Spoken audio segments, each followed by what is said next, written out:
So here we have the Gust Bellows, and the Gust Bellows is sort of like a throwback to the Gust Jar, which was an item found within the Minish Cap, one of the handheld Zelda games for the Game Boy Advance. And they do look alike in the sense that they're both jars that involve air and such, but they have somewhat different functions. The Gust Jar in the Minish Cap, primarily it sucked in things. You can suck in various like pots and enemies, and you can grab onto things in the distance and like spring you over. The Gust Bellows, on the other hand, it's more like it like spits out air, or a gust of air, instead of like sucking things in. But it's used for a variety of puzzles here within the Laneru mining facility. First and foremost, in this room there is a treasure chest on the ground, so be sure to get it. And all throughout this area there are these basically piles of dust, and you could clear the dust if you'd like. There's a lot of rupees to be found underneath these piles of dust, or in some cases it's just enemies. There are Arakas, and well, that's pretty much the only enemy that will appear beneath the dust, at least for now. Our next destination is back at the west end of the room, and from here you just want to jump on over to a few platforms here. There's a boulder that sort of blocks your way, so you'll need to use the Froak in order to blow up the boulder. In the distance, there's another pile of dust that contains some rupees. So in general, it's a good idea to try to collect as many rupees from these piles, because they really do add up. One thing about the Froaks is they'll continuously respawn, so even if you defeat one, or if it causes it to blow up, it'll just reappear momentarily. There is a block over here that I pushed down to the ground, and it just makes for easier access to this higher ledge, considering we're never going to be coming back to this room again. It's not that important. There is a door here, but it's covered with dust. This is meant just in case you came to this platform without getting the Gust Bellows. But head on through the door, and we return to the main chamber of sorts. You couldn't climb up here earlier because this block was in the way of the ladder, but we can now move it aside, and once again it gives you access to that room more easily, but we never need to go there. The enemies will have respawned in here, so there are some Thunder Keys that you can defeat. But our next destination is back at the previous room. Not the previous room in the sense where we got the Gust Bellows, but the room just to the south here, which we've already been to a few times. Now that we have the Gust Bellows, we can head to the northeast corner of the room, and there is some goodies for us to find here. In particular, if we use the Gust Bellows on the ground, we can clean up all the piles of dust here, and it reveals a tile switch. Furthermore, there's a box in this area as well, and the box is surrounded by dust as well. So you'll have to use the Gust Bellows to clear the box, and then afterwards you can push the little crate onto the tile switch, and this causes the door at the west end of the room to open up, so you can head on through. One thing you may have noticed is that these Araka enemies, or Aracha, I don't know how to really pronounce it. I figure it's sort of like arachnid. I know that's a common, I guess the name Araka comes from that name. But anyway, they commonly drop jelly blobs as a reward. Furthermore, since we have the treasure medal equipped, this is a very easy way to collect a bunch of jelly blobs. In fact, if you have the treasure medal equipped in your adventure pouch, you're pretty much never going to need to worry about having a shortage of jelly blobs ever again. While we were able to get some from Choo Choo early on in the quest, there's significantly more Arakas and we're going to find them all throughout the Lanayru mining facility and other areas of the Lanayru region in general, a later dungeon especially. So jelly blobs are no longer going to be a problem for you.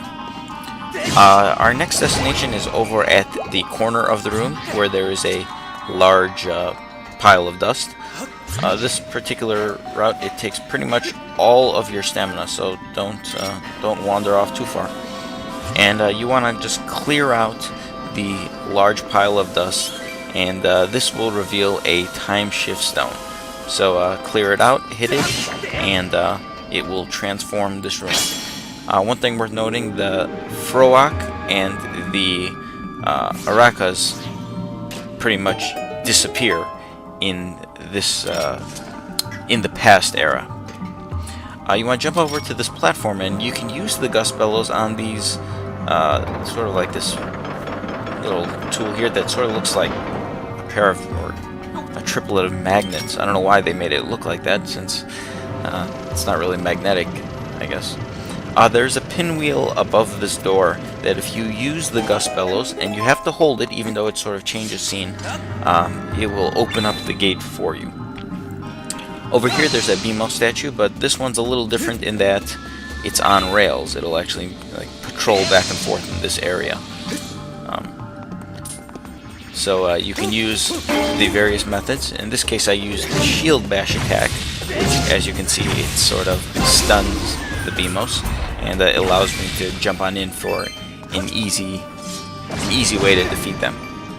You can break the barrels just to get some extra keys, but once you jump down you will find another new enemy here, and it is known as a Centrobe. And what you need to do is use your shield to basically launch its missile back at him, and after you hit him once, it will then release Centrobe bombs, which are like the mini Centrobes, I suppose. And you just need to slash them in the particular direction they face. And afterwards, just launch a second missile at the Centrobe to defeat it. These Centrobes, they give out a ton of rupees, as you can see. Unfortunately, whenever you encounter them, they're almost always over like an area, like over the abyss. So most of the rupees just drop below and you'll never be able to get them. You want to use the Gust Bellows to pull over the platform, and then from here you want to push it over to the right. And what you don't want to do is exactly what I just did and make an awful attempt at a jump. Yeah, that was pretty embarrassing, but make a jump on over, and there's a treasure chest over here.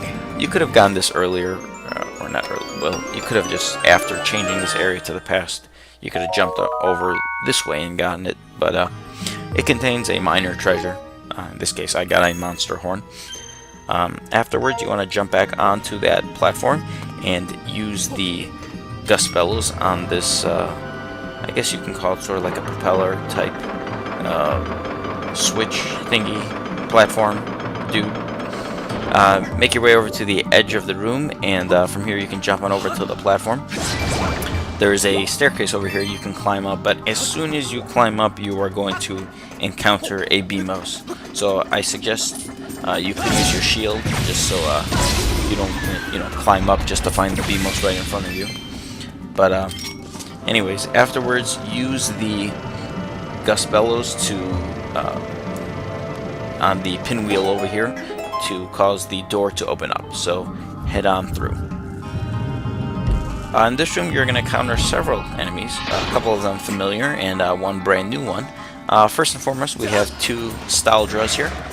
So just like you did earlier in the game, it's just, you want to defeat all three of the heads at the same time. One thing worth noting is you don't actually have to hit all three of the heads at once, but you have to be able to defeat all three of them before they regenerate.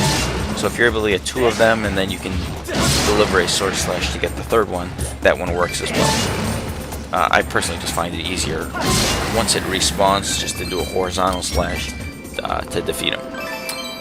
There is a sort of like a statue that is blocking your path from the door, so we can't really do much there.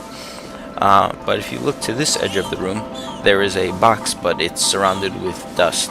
What you want to do is use the Gust Bellows to clear the dust around the box, and then you want to just move the box along the pathway, which is clearly laid out on the ground. It makes for very little thinking in a way. It sort of gives you the answer.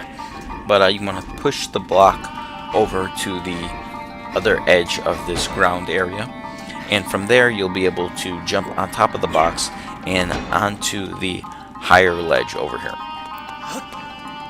You need to push it over a little bit. If you look, if you take a step back, you can see where the railing is that prevents you from climbing. There is a gate in the distance here, but it's blocked and we can't get through yet. What you could do, if you'd like, is you can jump on over to the platform over here in the corner, since you see a large pile of dust. And it's nothing too valuable, and actually it's just an amber relic. So if you want an extra amber relic, you can go ahead and do it. As I've mentioned a number of times, the amber relics are probably it's the most common treasure found naturally. I'd say if you have the treasure medal equipped, you'll probably have more jelly blobs by the time your quest is done. But both of them are kind of useless in that you get so many of them. We can't open the gate just yet, but if you look inside, there's a pile of dust, and you can clear out the dust with the Gust Bellows, and you'll find a time shift stone. From here you can use the slingshot through the bars, and it will activate this region. A new enemy appears in the form of an Armos.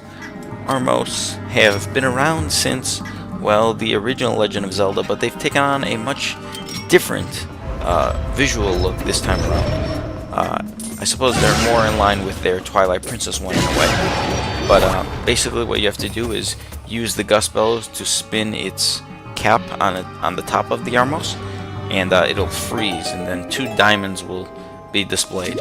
One of them you have to do a jab, and the other one you can just do a horizontal slash. Afterwards, climb on up, open the treasure chest found here, and you will get the dungeon map. And it was at this point that I realized I forgot to get that treasure chest in that initial room of the dungeon, and I'll be getting that in the next video. But this is pretty much going to do it for this video, so join me for the next one and we'll dive deeper into the Lanayru modding facility.